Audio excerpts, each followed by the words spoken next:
winner Sharmila Benchanoy. She also serves as an executive board member at HANDS, a non-profit organization working under the leadership of Dr. Ghaffar Baloo. She was also welcomed as a board member at Morgan Foundation in the areas of Punjab, Gilgit and Baltistan. And as far as I know her, the best recognition and award for her would be the title of Ma by the people of Lyari and Kiran Foundation.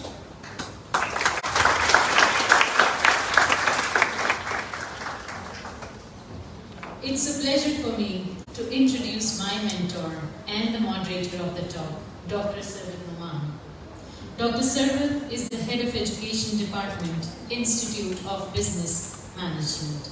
Dr. Sarwat has been associated with IOBM for 12 years and is also an alumnus of IOBM, where she has done MPhil and PhD in education.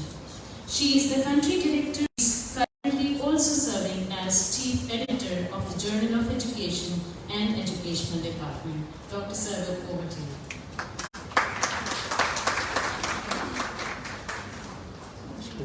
Thank you so much, Hina. First of all, I would like to welcome all of you at our very first conference, and I would like to thank all of you to be here with us. Apologies to all of those who could not register, could not be with us. Inshallah, next year we are again going to hold this conference, and I hope that you will be able to register in time. Thank you once again. Now I'm going to start my talk session with two of the most vibrant personalities of Pakistan, Mme. Sabina Khadri and Dr. Arfa. And I am a little bit shaken and taken aback because, it's very difficult to be on the stage with such dynamic people. But anyhow, I'm going to start with Mme. Sabina. So, ma'am, we were talking about the changing models of our school system. And you are one person who has actually changed the paradigm of the place where, you have initiated your schooling system. So, can we ask you, what type of model are you providing to these underprivileged students where they are attracted to actually come and take education from your school and your setups? Thank you very much. Assalamu alaikum. I'm really honored to be here, especially sitting with Dr. Arfa. It's like my heart is beating really fast right now, just to be in her company, mashallah. It was so lovely to hear Dr. Catherine speak and Dr. Arfa speak. Thank you, Talib Saab. Thank you, Bashir Saab, for inviting me here. I think it was something that was the need, and it arose from a dilemma that I saw in the society, and I would not associate it with just underprivileged. This is a phenomenon, this is a catastrophe that I feel every child is facing in our country. In my experience, 2 out of 3 children have gone through adverse childhood experiences, 3 to 4 markers, and when they have baggages of trauma on their hearts, in their mind, their body, their personality is conditioned according to that. It's kind of like a reaction where they walk around with a statement that we can see through their personalities, which says, "Before you hurt me, I'll hurt you." And we see that in everybody in our country, through road rages, through being reactive. There is something missing in us, which is known as the pause button. Pehle tolo, phir bolo, jo pause button hai. So the tolerance is missing, as Dr. Arfa said. And ye sab kuch tarbiyat se aata hai. And I totally believe that the time that the parents used to give to the children, everybody is in a rat race. This is creating a kind of effect that is multiplying and becoming bigger and bigger in the form of a cycle of abuse. And it's like a snowball effect. Until and unless we're not going to talk about what the child has gone through, the life that the child has gone through, we cannot expect the child to learn. When they come into the classroom, they're coming with their baggages. And they sit in the classroom and the teacher, whoever is there, trying to put something into their minds, expects everyone to react in the same way. It's not possible. Hence, this need of the education system arose when I coincidentally reached Liari through a case of child abuse. A biological father had smashed her own baby girl, 8 months, on the wall. Broken bones healed in 6 months. But I was scared that the conditioning that would happen, because the trauma, the event will stay in the subconscious. When I started intervening with the mother and the child, I found out that this was like a story of every second home. What makes a biological father act that way? That's a big question. Yeah, it's a big question, that why, you know. And then I realized that every other person is using a child as a cushion for their anger. Starting from parents, grandparents, uncles and aunts, school teachers, madrasa teachers, tuition teachers, and people on the street, because they're easy to take out your aggression on. And what do they give back to the society when they grow up? The same in a bigger form. And the society is becoming more and more aggressive, more and more intolerant, and revengeful. While working with that mother and child for 2 years, I researched on Liari a lot, wrote down about their culture, about getting to know what is happening there. It was a no-go area in those days. It was very difficult. I don't have that much time to tell you all the stories. However, I realized that I need a space, I need a platform from where I can speak to the parents. Until and until the parents are not educated to be conscious or made to realize that we are raising another whole generation of aggressors, perpetrators, molesters. What will happen? What about mental health? Where is it going to go? Self-harm, harming others, vandalism, it's everywhere around us. That's when I introduced a preschool system with little babies aged 2 years old, that little girl being the first child. Took another 19 children who had gone through adverse childhood experiences and applied what I had done for that one mother and one child as a preschool system. Amongst those 20 kids was a little boy whose father had abandoned him when he was very young. The mother was going through rejection, worthlessness. Through the preschool program, which was a mother and child education program, the parents had to come for their own sessions. It was mandatory. That particular mother found worth in herself. Today, that boy is studying in IOBM.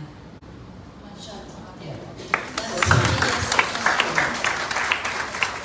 And to build the character of those children in a way that they become flag bearers of compassion, that they have the courage to come up on stage and speak about their lives and let others know how they turned around.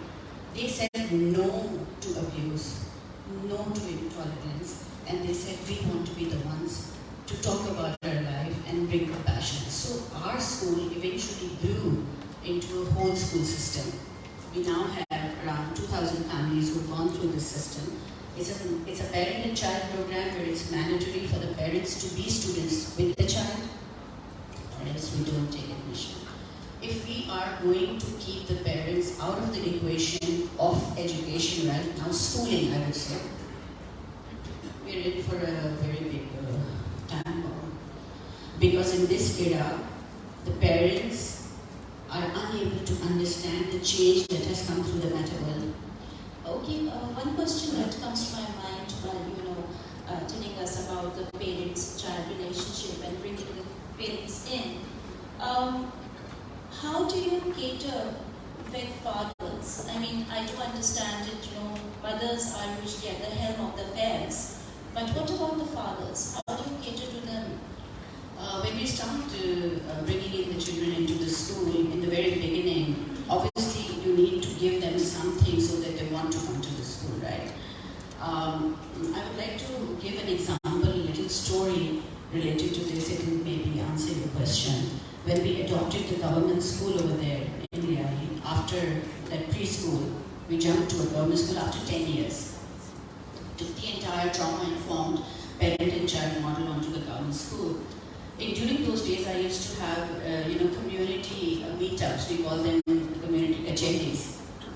The building that I had adopted, the government school, half of the building was under the siege of gangsters. It was a torture cell. There was a wall in between. Children used to study opposite that torture cell.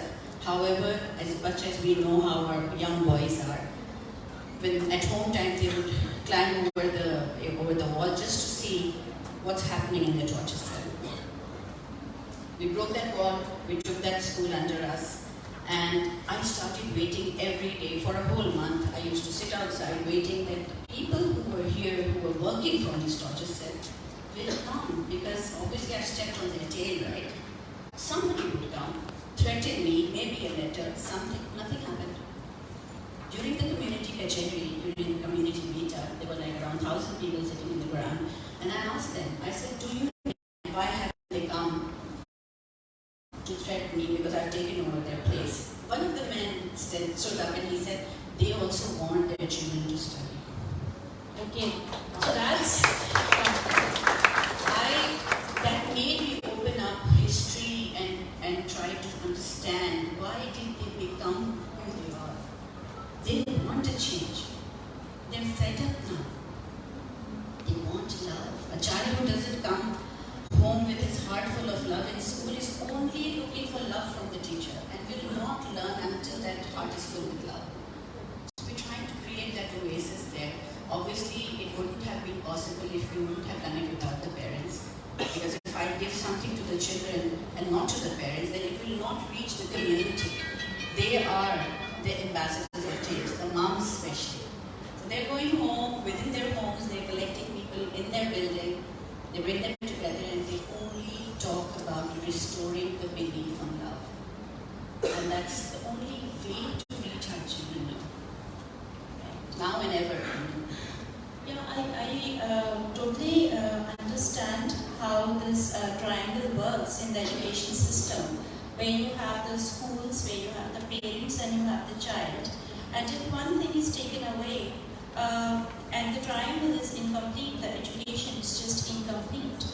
Now I'm going to ask Dr. Arfa to please answer my next question, which is going to be related to what Ms. Sabina has just said.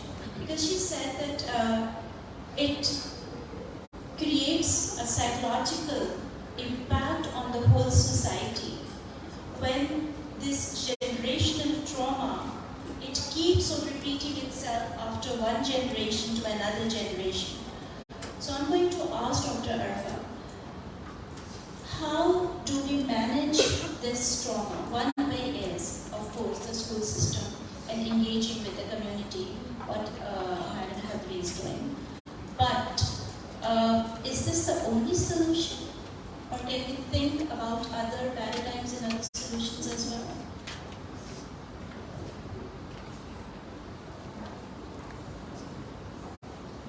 Thank you so very much. And thank you. In fact, whatever is to be said here, what you said, there are many alternatives. In a social system, there is no dearth of alternates, and they are not against the so-called cultural norms. They are not. The problem with us is that we have high claims and low achievements. Basically, we address people through emotions, and we get the replies or the reaction also on the same reactive emotional response. And this emotional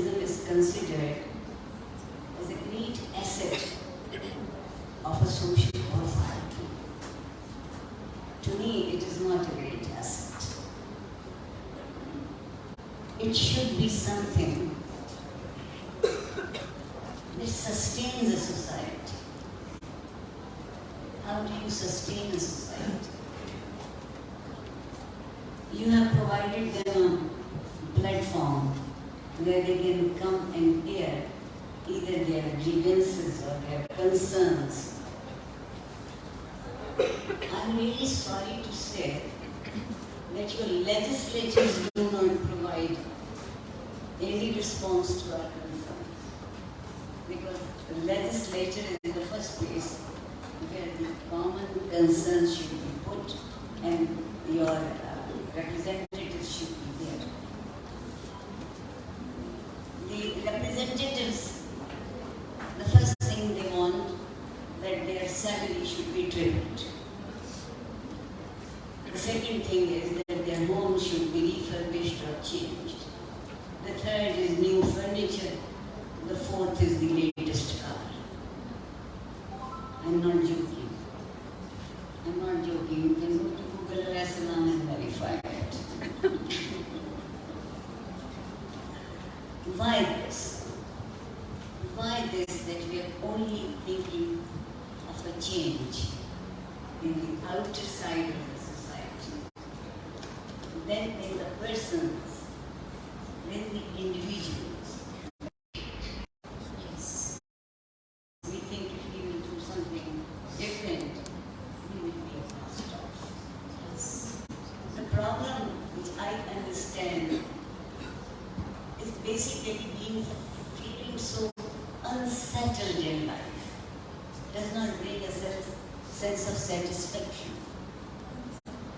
I'm sure this may be the case for Karachi also, as it is in Lahore or anywhere in Pakistan. We have to make each individual sensitive about the quality of life. What does it mean? लेकिन उन्हें हर जगह भी यही सुनने को मिलता है कि आपको जो है ना पैसा बनाना चाहिए, करियर बनाना चाहिए. Why you are selflessly serving? Selfless तो नहीं कहते, लेकिन वो कहते हैं आप अपने आप को जाया कर रहे हैं. तो how to counter this perspective in this society when everything has been commercialized? Thank you. Thank you, ma'am. I would like to please answer this question first, then I am going to go to Dr. Arna. I would both because it's a very pertinent question. I think both of you can answer this for us. आपने मुझसे जो पूछा, मैं चाहूँगी कि इसका मैं हिंदी में जवाब दूँ आपको. मैं समझती हूँ कि एक आपने कहा जो बच्चे बड़े हो जाते हैं उनसे माशरा ये कहता है कि आप पैसा बनाएं. उन पे इस बात का असर इसलिए होता है कि बचपन से जब वो छोटे होते हैं उस वक्त उनके अंदर वो मीनिंग और लाइफ नहीं डाली जाती. इसीलिए मेरी स्ट्रगल ये है कि जब बच्चा बहुत ही छोटा हो उस वक्त उसको जो स्कूलिंग सिस्टम मिले और वो स्कूलिंग सिस्टम ऐसा हो, क्योंकि स्कूल एक माइक्रोकॉस्म है सोसाइटी का, बहुत पावरफुल माइक्रोकॉस्म है, जहाँ एक क्लासरूम के अंदर 25 से 30 घराने बैठे हैं, बच्चे नहीं, there are like 30 families in a classroom, not children, है ना. तो whatever that leader in the classroom, जो भी टीचर जिसको हम कहते हैं, जिसको हमें टीचर अब नहीं कहना चाहिए, we should call them enablers or facilitators, because हम टीच नहीं कर पाते जब तक हम उनको enable और facilitate ना करें. उसको काम करना है बच्चे के ऊपर कि when the child grows up and hears all this stuff, it doesn't affect the child. लेकिन इफेक्ट हमें सिर्फ इसीलिए ही लोगों की बातों का होता है कि बचपन में हमारा void है हमारे हार्ट में फिल नहीं हुआ है. इसीलिए एक ही किस्म के वाक़े का असर शायद एक शख्स पे अलग और दूसरे शख्स पे अलग होता है, इसलिए कि किसी का बचपन अलग गुजरा है और किसी और का अलग. तो ऑब्वियसली इसका जवाब तो ये है नहीं कि मैं कहूँ कि नहीं पैसा नहीं कमाना चाहिए. Economics is important. You need money to live life, but at the cost of what? That's the question.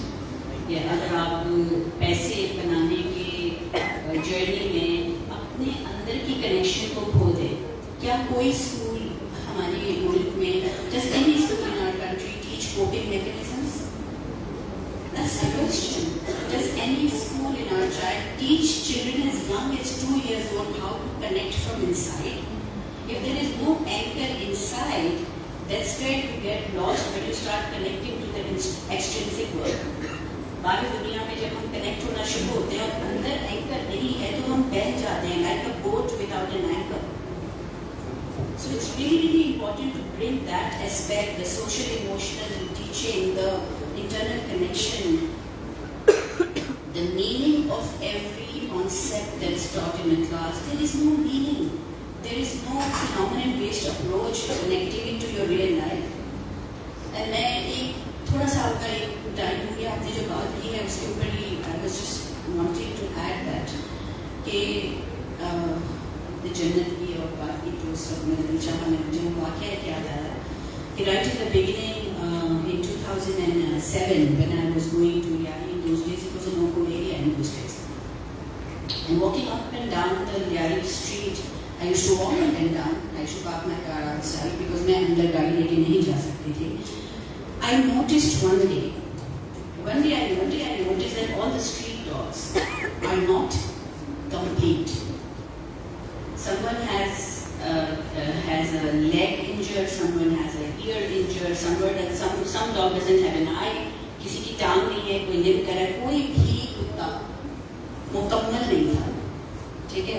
The question that came in my mind is, who is doing this? Are the dogs fighting amongst each other, or is it a human? Stray dogs as big as this, by personality, are vicious animals. But in our country, they have evolved. They have become scared. They're afraid of humans. And the other day, while I was thinking about this, I came across, after a few weeks, I red-handed got 6 to 8 years old boys, a group of 4 boys, throwing stones. Someone was pulling the tail of the dog. I kept watching because they didn't know me until the dog ran away. Then I called the children. I sat on the footpath and I asked them, "आप क्या कर रहे थे? What were you doing?" They said, "हम खेल रहे थे." We were playing. This is what a rapist says when he grows up. I was playing. And I asked them further. I said, "Do you think that the dog feels the pain? क्या आपको लगता है कि कुत्ते को दर्द हो रहा है?" तो उसने कहा, जानवरों को दर्द नहीं होता. Animals don't feel pain. And then on top of that, one of the eldest boys who was 8, he said, कुत्ते को मारना सवाब है जन्नत में लिखी. Because I've been taught that if you beat up the dog, you'll go to heaven. That was a moment for me just to take notes that what I want to give to them is a change of belief system, not education. Paradigm shift was required. And अगर बचपन में ये belief system दिया जाएगा ना, तो फिर हम अपने आप से disconnected हैं. Because it's an innate quality of a human to be kind. This is what gives us happiness. खैर जिसको हम कहते हैं. This is how we feel rewarded. This is how we feel content. It's snatched away from us when we are this little. I can go on about this because this really makes me very, very emotional. However, it had to be converted into something more practical, like a system. And I think for me, because I got attracted by little children, they're the love of my life, little children. So that is how I converted it into a preschool. So मैं आपको जो बात कही जन्नत वाली तो मुझे कोई बात याद आ रही थी. I don't know if I've been able to answer your question. First of all, I would like to thank you to ask a very living and live question. It is not a hypothetical question. This happens at every level of the system. It doesn't mean it is happening only in the higher one or the middle. What I said earlier that we have become extremely competitive. Extremely, aggressively competitive. We have forgotten how to be thankful. We are not thankful for anything. If we give a list of 10 things to our Lord, and 9 are given to us, only 1 remains, and all our life we complain. This is what happens to me. This does not come to me. It's always those people and those people. So complaining for one thing which we didn't get. The psyche that is being built in this society since the time of my Mehboob General Jawahar. We do not live our life for this world. Yes. We have been taught to live a life Which is yet to for the come. next. Pick up any religion. Pick up any divine book. Pick up any philosopher. Pick up any philosophy. Pick up Islam. We were born for this world. And we were put to a test. And the test was how well we will be able to engage ourselves in this world. And what we learned, we didn't follow any good prophet, we are following Pharaoh. The great followers of Pharaoh, pharaohs, how to have more money, how to have more influence, how to be able to kill so many people, how to erase the whole system. And they are being sanctified, what we call mullah. I have a great respect for alim, a knowledgeable person. I have no respect for mullah because they will go tomorrow and join another political party who would give them something else. Earlier, maybe when I was of your age, the landlords were a very important factor in bringing up the political parties and their leadership because they had the vote bank. But now the vote bank is in mullah. Dargah, Mazar, Sajjada Machine, Nazarana, all agreed. All agreed. We give money to mullah that you can have a son. What mullah has to do with having a son? We have a और बहुत मजे की बात है मौलाना साहब की बात करते हैं कहते हैं हमारे लिए दुआ कीजिए why don't we pray for ourselves? Nobody knows the intensity of my feeling, the depth of my emotion more than myself. It's good to ask them to bless you, but you know how do they bless? महबूब आपके कदमों में. Think about this idea of love, that the person you love the most should sit at your feet. They only teach you how to insult the other person. Why should we look up to them? When you say it's your parents, the parents are under social pressure. Now, the resident of a place is not important. The house, the locality, the street address is the most important thing to know you. I think depends where रहते हैं. कल्याणी में रहते हैं. We do not judge people on their virtues, on their goodness. We will have money. Let it come anyway. I am sure you know this. One gentleman has been very famous for the last 4 or 5 years, Ghulam Farid Maneka.